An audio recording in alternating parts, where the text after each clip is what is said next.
삭발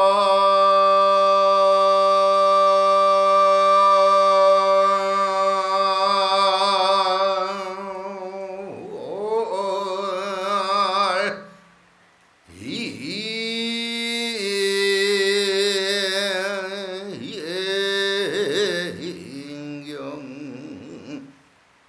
설만도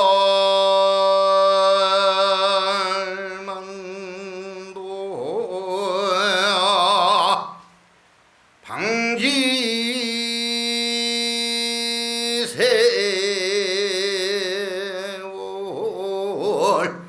불상용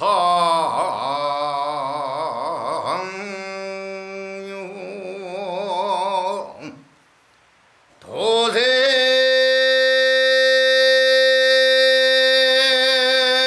탈사 큰성불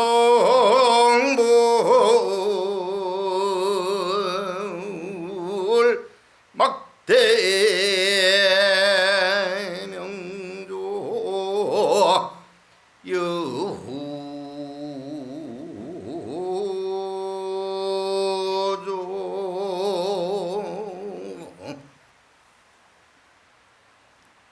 오늘 우리 범호사 교구장 스님께서 소개를 너무 그럴싸하게 많이 잘해주셔서 제가 몸둘 바를 모르겠습니다. 오늘 제가 이렇게 여러분들 앞에 이렇게 좀 뭐 얘기 좀 하겠다고 나서서 혹시라도 죄를 짓고 가는 건 아닌지 참 많은 부분이 불안하고 그렇습니다. 제가 드리는 말씀들이 여러분들이 앞으로 부처님 법을 믿어가고 또 수행을 하는 데 있어서 또 복을 짓는 데 있어서 도움이 되어야 할 텐데 그러지 못하지 않을까, 그런 것이 참 두렵습니다. 우리 범호사 교구장 스님 말씀에 의하면은 뭔가 노래 한 자락 꼭 해야 될 것 같은 그런 분위기를 아주 이상하게 만드셔서, 어떻게 만드셔도 그렇게 칭찬을 해가며 못 달아나게끔 아무리 그렇게 하셔도 참 그렇습니다. 저도 얼마나 참 목이 간질간질합니다. 네, 어느 때는 혼자 있으면은요, 혼자 잠자다가도 저 혼자 벌떡 일어나요. 어디에 잠을 깨냐면은 제가 노래 부르다가 깬다니까요. 그 정도로 노래를 좋아하는 사람인데, 저희 또 수덕사 어른하고 또 약속이라서 그 참 많은 부분이 망설여지고, 어른하고 약속은 또 지켜야 된다라는 것 때문에 전 약속을 참 중요하게 생각하거든요. 네. 제가 조금 전에 칠원 절부에 우리 극문 선사의 그 송을 말씀을 드렸습니다. 삭발 인경 설만도라. 저 어렸을 때 중대 가지고는, 저는 어렸을 때 그 절에 들어와서 살기 전에 동네 스님들 지나가면은 중중 깎아 좀 그리고 약 올리고 그랬었어요. 근데 어느 날 보니까 제가 중이 되어 있더라니까요. 그리고 그 어린 시절 때는 저희는 참, 여러분들 다 그러셨겠지만 참 못 먹고 못 살고 그 고생 많이들 하셨잖아요, 다들. 그런 시절을 살아서 그런지 저는 사실은 평생 안 늙을 줄 알았어. 근데 어느 날 삭발을, 요즘은 이제 스님들 혼자 삭발을 많이 하시잖아요. 삭발을 하면서 진짜 거울을 이렇게 보고 또 신문지 위에 떨어져 있는 머리카락을 보니까 세상에 그 검고 빛나던 그 머리카락이 어느 날 보니까 아마 얼마 전부터 그렇게 시작이 되었을 텐데, 보니까 세상에 머리카락이 하얗더라고, 백설처럼. 그걸 봤어요. 야, 그래서 극문서 선사가 이런 송을 남기셨구나라는 걸 느꼈는데, 삭발을 해보고서야 제가 느낀 것이 세월이 이렇게 가는 거구나. 방지 세월 불상여라. 가만히 보니까 머리가 이렇게 휘어지는데 앞으로 내가 살아야 할 날이 그다지 많이 남아 있는 것 같지가 않다는 생각이 들었어요. 그거를 알고 나니까 흰 머리카락을 보면서 얼마나 놀랐는지 몰라요. 정말 놀랐습니다. 세월은 이렇게 무상하게 흘러가고 있었구나. 도생 탈사 근성물이라. 그러니 부처님께서, 조사 스님들께서, 큰 스님들께서 생사 해탈하라고 무진장의 법문을 일러주셨는데 그것이 급한 줄을 모르고 매일같이 놀기만 하다가 이제 이 세월을 맞이하고 보니까 지금에서라도 부지런히 공부를 해서 생사 해탈을 해서 반드시 성불을 해야 되지 않겠나. 이게 중노릇을 하다 보면, 그리고 매일매일 그 단맛에 취해 있다 보면 오늘이 내일도 또 있고 모레도 또 있고 이러니까 오늘 해야 할 일을 내일로 미루고 또 내일 해야 할 일을 모레로 미루고 이래요. 근데 제가 가만히 보니까 우리의 이 생사의 이 순간은 어느 날 어느 순간 갑자기 올지 모르거든요, 사실은. 그래서 이거 내일 있다 모레 있다 이거 그릇 마냥 기다릴 일이 아니다, 이런 생각이 들었습니다. 우리는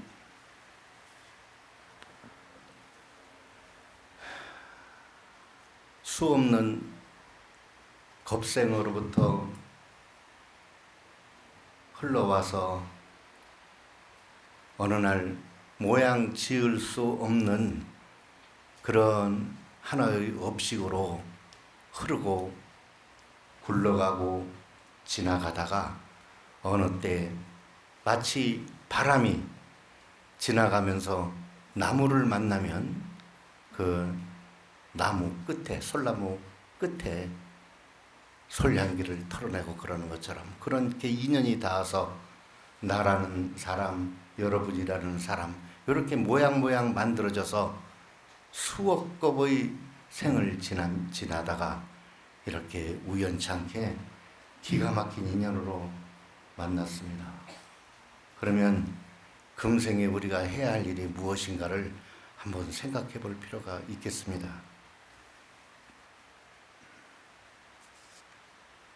부처님께서 40여 년 동안 설법하신 내용이 무엇이고 그렇게 많은 조사 스님들께서 긴 시간을 법상에 앉으셔서 말씀해 주셨던 것들이 무엇일까요? 그것만 제대로 알고 그것만 저희는 실천하면 되는데, 저는 아까 그 무상 노래 불러주니까 너무 좋더라고요.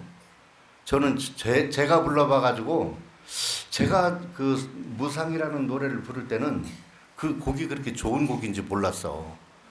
근데 옆에서 불러주니까 얼마나 기가 막힌지 몰라요. 아니 어떻게 내가 저런 노래를 만들었지 싶을 정도로 노래가 기가 막혀요. 또 저는 그 작곡을 오래 공부해서 대중가요도 많이 만들어냈습니다. 근데 제 이름으로 나갈 수가 없어. 그런 곡들이 옛날에는 많이 있습니다. 지금 무슨 곡 하면은 알 정도로 그런 곡들도 있는데 그건 이 자리에서 밝힐 수는 없고, 어쨌든 근데 또 혼자 부를 땐 막 부릅니다. 네.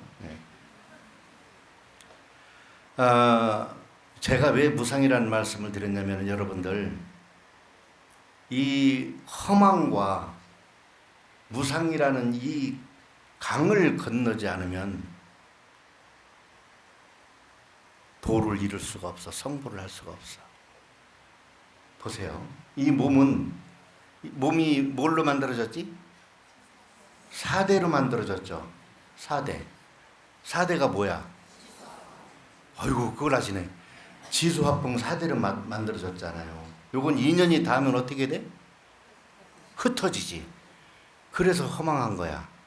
또 우리 마음이라는 놈들은 이게 집착하는 습관이 있죠. 집착하는 습관이 있어서 내가 금방 저 A라는 남자, A라는 여자를 좋아했다가 그 A라는 남자, A라는 여자보다 더 잘생긴 사람, 더 매력적인 사람, 더 내 마음에 맞는 사람이 있으면 그거 그냥 툭 버려버려. 이 마음은 시시각각 환경에 따라서 끝없이 변해요. 그러니까 무상한 거야. 고정되어 있지는 항상 변한다고. 그래서 지금 우리는 어디에 기대고 있냐면은 생로병사에 기대고 있잖아요. 거기에 의지하고 살고 있잖아. 근데 생로병사가 들여다보면 허망하고 무상한 거잖아. 그죠?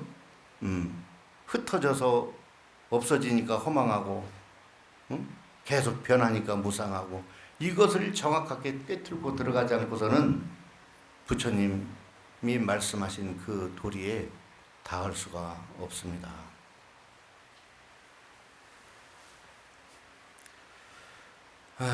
또 이 얘기를 하다 보면 또 어린 시절 또 얘기를 또 안 할 수가 없는 그런 그런데 오늘 너무 더워서 짤막하게 하려고 애를 많이 썼는데 얘기가 좀 길어질 것 같아요. 너무 멀리 와가지고 죄송합니다.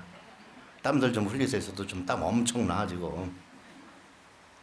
저는 8살 때 이제 절에 이제 입산을 했는데 제가 이제 태어나서 자란 곳은 인천입니다. 아버님은 이제 사업을 하시다가 일찍 돌아가셨고 어머님이 계셨는데 어머님 밑에 여동생 3명이 있었고 여동생 3명은 전부 이제 해외로 입양을 보내고 저는 이제 그 집에 이제 장남이라고 해서 온양 큰 집에다 저를 맡기셔서 온양 큰 집에 또 사촌이 너무 많아요. 사촌이 너무 많다 보니까 고아원으로 보낼 것이냐 절로 보낼 것이냐 고민을 하다가 마침 사돈 쪽에 비구니 스님 한 분이 계셔서 이제 수덕사로 이제 들어가게 됩니다. 수덕사에 들어갈 때 어머님하고 이제 그 부천 소사 터미널에서 이제 헤어졌는데 그날 비가 많이 오는 날이었습니다. 어머님이 저는 이제 부평 소사 그 버스 터미널까지 버스를 태울 때 이제 따라오셨는데 할머니 이제 손에 매달려서 버스에 타려고 할 때 그때 어머님이 바로 그 문 앞에 계셨는데 저는 이제 떨어지지 않으려고 하니까 할머니는 이제 버스 안으로 자꾸 오라고 끌어당기시고 또 엄마는 거기에서 우산 쓰고 그곳을 떠나지 못하고 계시고 그러면서 어머님이 그때 남기신 말씀이 내가 매일같이 너를 찾아가 줄 테니까 아무 걱정하지 말고 할머니 따라가라. 그 말씀을 해주셔서 그 말씀이 어머니와 이별을 하는데 칼과 같은 역할을 했습니다. 그리고 그 어린 시절에 그렇게 수덕사 위에 있는 정예사라는 곳에 제가 입산을 했는데 그곳에 입산을 하면서 그 밤마다 그곳은 사람도 잘 오질 않았고 전기도 들어오질 않았고 밥도 다 우리가 해서 먹어야 했고요. 어른 스님들 밥도 빨래도 저희가 다 해드렸었어요. 그곳에서 나무하고 밥하고 빨래하고 이러면서 밤이면 밤마다 엄마가 오신다고 말씀을 해주셔서 그것만 기다리고 살았습니다.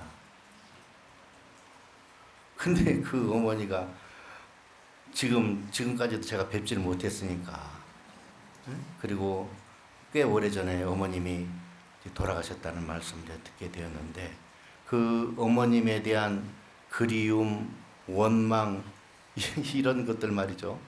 그 사람의 힘으로서 그것을 견뎌내는 것은 참 쉽지 않습니다. 특히 그 어머님에 대한 그리움은 참 정말 쉽지 않습니다. 그래서 그 어머님과의 저와의 어떤 관계를 개선하기 위해서 지장기도도 천일기도도 해보고 큰 스님이 하라는 건 다 해봤습니다. 근데 그게 마음처럼 그렇게 인연의 정리라는 것은 그리움의 관계라는 것은 그게 말처럼 쉽지가 않아요. 그 인연이 다 해야 돼. 근데 쉽질 않아.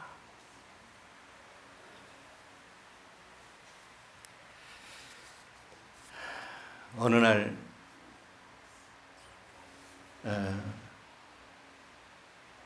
이제 우리 정회사 벽조 큰 스님께 제가 어머님 때문에 이렇게 많이 힘든데 어떻게 해야 되겠습니까? 이런 말씀을 물어보니까 관음 기도를 해라. 관음 기도를 하다 보면은 어머니를 만나게 될 것이다. 그러는 중에 관음 기도를 막 시작을 하면서 이런 말씀을 해 주셨어요. 하모 스님께서 상암 스님께 전하는 말씀 중에 보면은 이런 말씀이 있어요. 인생지하는 사람이 태어난다는 것은 운기장공하고 이게 허공에 구름이 잠깐 일어나는 것과 같아. 똑같아. 그리고 경리생은이라 거울면에 먼지가 잠깐 앉아 있는 것과 같다. 라는 말씀을 그 관음 기도 중에 제가 그 말씀을 들었어요.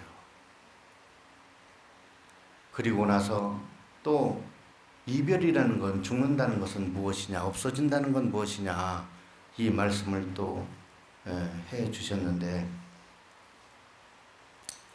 극기사야는 죽는다는 것은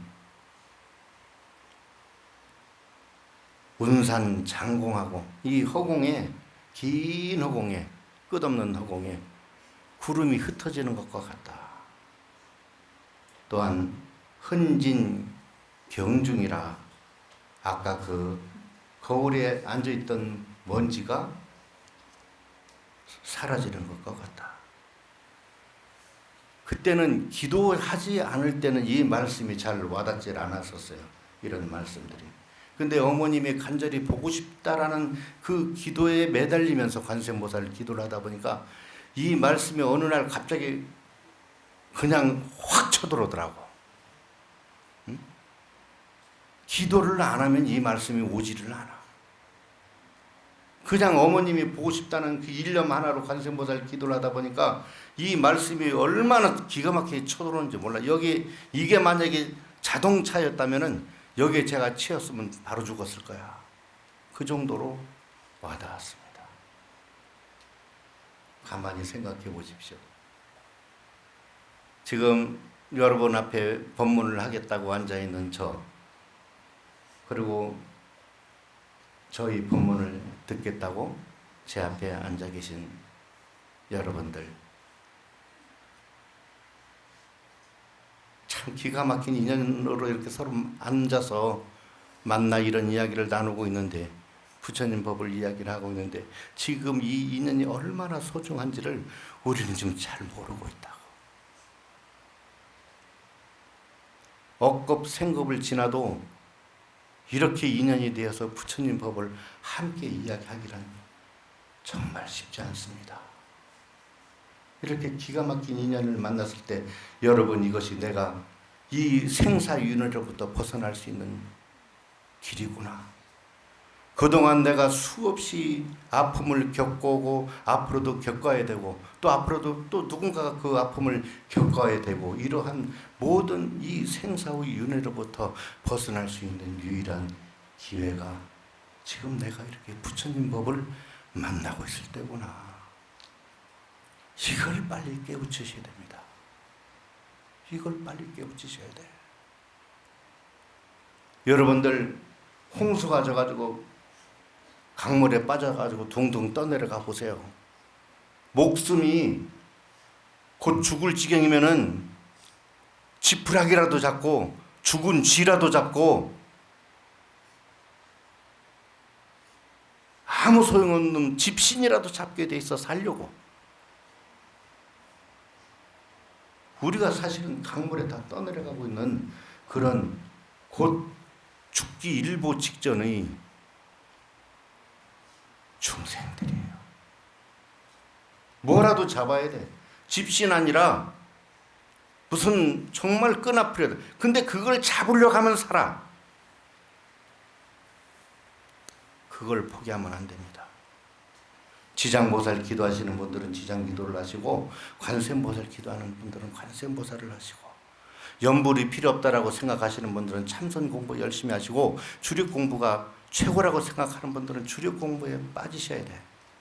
무엇이라도 하나라도 잡아야 돼. 그 강에 빠져서는 어떤 것이라도 잡아야 돼. 누군가가 와가지고 내가 든든하게 건너갈 수 있는 새끼줄을 건네주겠지, 누군가가 와서 배를 대주겠지, 그런 기대 절대 하지 마십시오. 지금 내가 인연이 지금 현재 나의 당처에서, 내 지금 현재의 인연에서 무엇이 되었든 잡을 수 있는 것이 있다면, 그것이 무엇이 되었든 그것을 잡기 위해서 애를 쓰셔야 됩니다. 여러분들이 지금 금생에 부지런히 닦아서 이 강을 건너가지 않으면, 우리 몸뚱아리라는 것은 제가 아까 말씀드렸잖아요. 지수합봉 4대로 뭉쳐지잖아. 그래서 4대가 또 흩어지잖아. 그럼 인연에 따라서, 또 인연에 의해서 이것이 또 뭉쳐진다고. 그러면 이게 우리가 지금 이 고통받는 이 고해의 이 고통들이 사라진 게 아니야. 이 몸뚱아리 벗어나서 다시 죽어가지고 극락 잘 가면 좋은데, 이 업식에 둥둥둥둥둥 떠다니다가 어느 날 또 업식에 의해서 뭔가 만들어져가지고 덩어리가 만들어져서 다시 이 몸을 받아버리면은 이 고통을 또 겪어야 돼.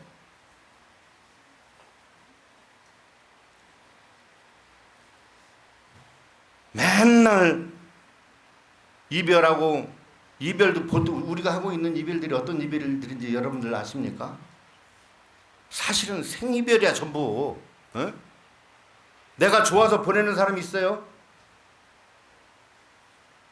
내가 좋아서 보내는 사람 없어. 물론 만나는 것도 그렇지만 보내는 건 특히 그래. 어느 누구든 이별을 하면서 아프지 않은 사람이 있었냐고. 다 아팠다고. 결국은 나도 그렇게 언젠가는 떠날 텐데, 그럼 나로 인해서 또 아픈 사람도 있을 거 아니야. 이 고통이 수없이 반복이 된다고. 이거 벗어나야 될 거 아니야.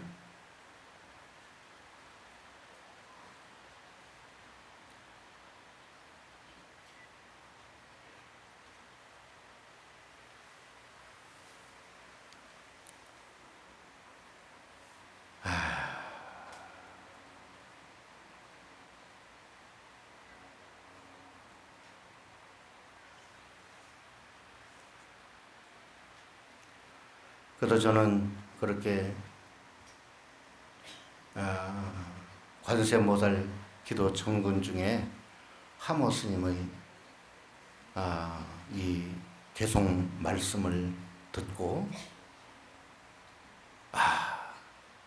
내가 어머니를 그리워한다라는 것도 이 생사윤회 안에서 벗어나지 못하는 이 굴레 안에서 내가 그분을 놔드리지 못하고 내가 잡고 있구나. 부처님 법을 공부한다는 사람이 생사윤회법 하나 제대로 터득하지 못해서 그 어머니를 놓아드리지 못하고 그 어머니를 원망을 하고, 그래서 이게 죽어가지고 또 다른 어떤 삶에서 만나가지고 그 삶에서 또 그 고통을 또 겪는 일을 내가 또 스스로 만들고 있구나. 이 참 어리석은 중생 아니냐. 그래서 이 말씀을 가슴에 딱 담고 관세음보살 기도를 하다가 나중엔 큰 스님께 제가 여쭤보기를, 큰 스님, 관세음보살을 아무리 불러도 그 어머니가 오지를 않습니다. 그래서 큰 스님께서 그 관세음보살을 부르는 내가 누구인가를 찾아라. 그러다 보면 어머니를 만나게 될 것이다.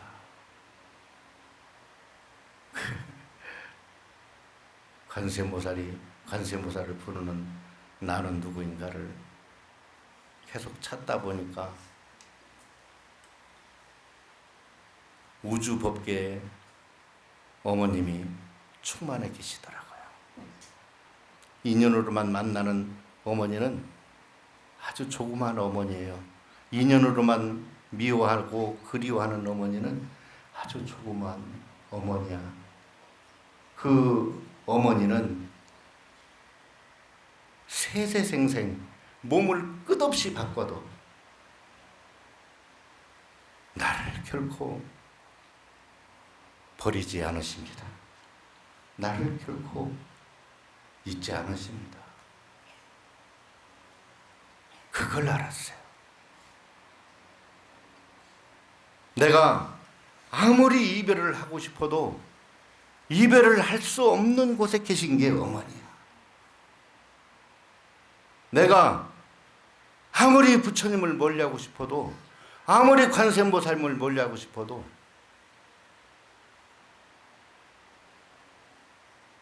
그분 스스로 멀어질 수 없는 곳에 항상 우리하고 함께 계십니다. 오늘 긴 시간을 끌면 안 될 것 같아서 오늘 제가 드리는 말씀의 핵심은 이겁니다. 몸은 흩어져서 무상하고 마음은 변해서 무상하다. 이렇게 허망하고 무상한 곳에 의지를 해서는 안 되겠다. 그럼 어디에 의지하느냐? 딱 하나밖에 없습니다. 주력을 하는 분은 주력을 통해서 주력을 하는 나는 누구인가를 찾아 들어가시고, 또 누군가를 위해서 열심히 봉사하시는 분들은 이렇게 열심히 봉사하는 나는 누구인가를 찾아 들어가시고, 또 아프고 힘든 분들은 이렇게 아파하고 힘들어하는 나는 누구인가를 찾아 들어가시고, 그래서 그 아프고 힘든 데 집착하지 말고 그렇게 아프고 힘들어하는 나를 바로 보라 이 말이야. 응?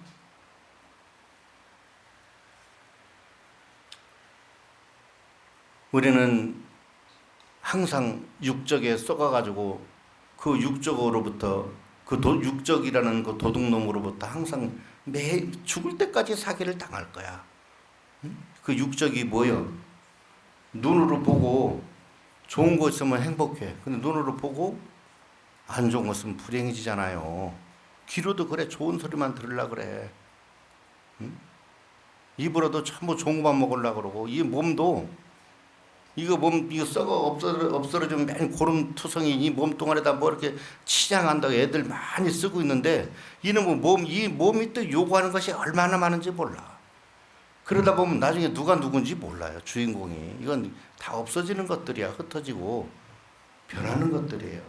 여기에 의지하지 마시고 부처님께서 일러주신 그 법을 찾아 들어가는데, 부처님의 그 법을 찾아 들어가는 그것을 단 한마디로 말씀을 드린다면, 이렇게 여기에 머물고 있는 나는 누구인가, 이거를 놓치시면 안 됩니다. 죽는 날까지 이렇게 매달려야 됩니다. 그래서 이렇게 매달려 계시면서 그게 강물에 빠지든 아니면은 불 속으로 뛰어 빠지든 어디에서 뭐 갑자기 절벽에서 뛰어내려서 죽어지든 어떤 상황을 만나더라도 그것을 놓치지 않으실 수 있어야 됩니다. 나는 누구인가. 이제 이 세상은 무상한 그런 법 가운데서 흘러가고 있기 때문에, 그런 무상한 법 가운데서 흘러가는 데는 의지할 것이 못 되더라.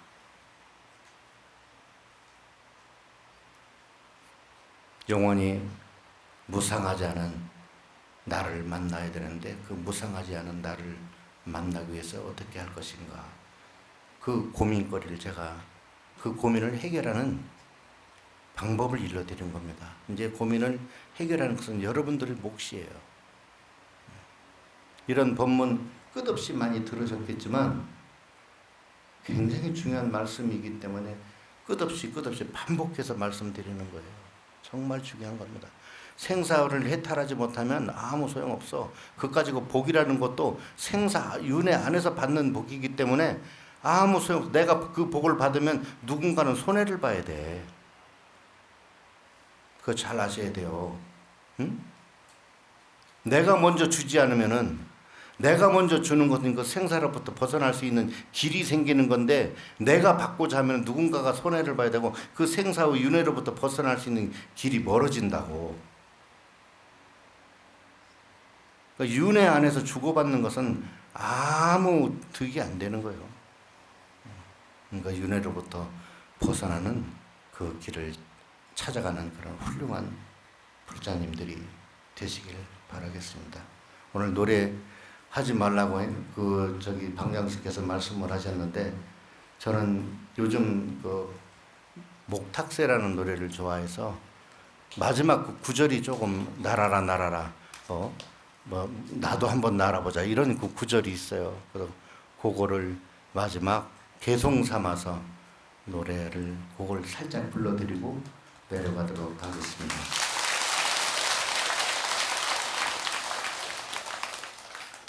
절 범종각에 가보면은 예전에는 목탁이 큰 목탁들이 있었어요. 그럼 줄을 이렇게 매달아 놓거든요. 그 목탁을. 그러면 이게 목탁이 크니까 그 안에 새가 들어가서 둥지를 틀어.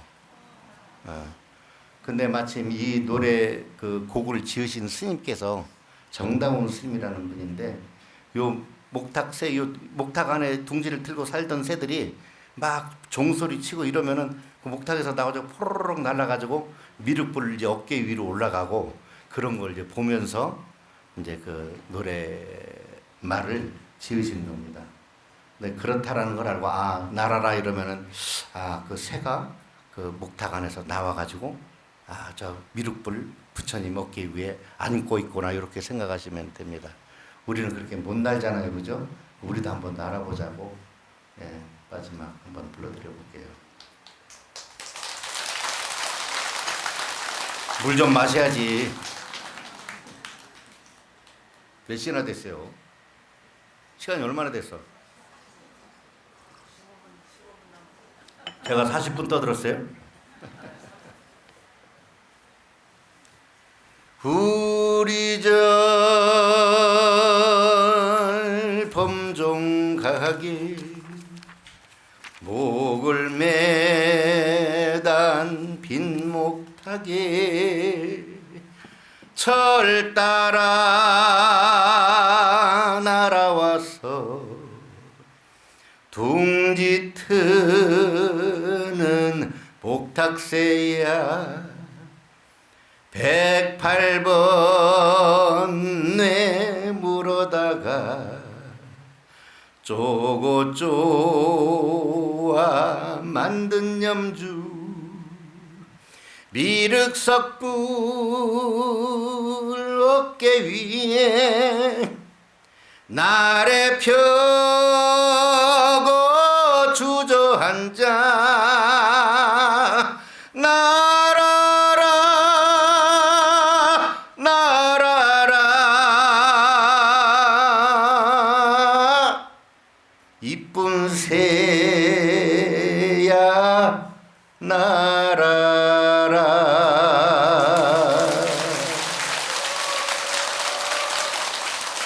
아니 사실은 가사를 다 잊어버렸어. 감사합니다. 선물하십시오. 훨훨 다루십시오.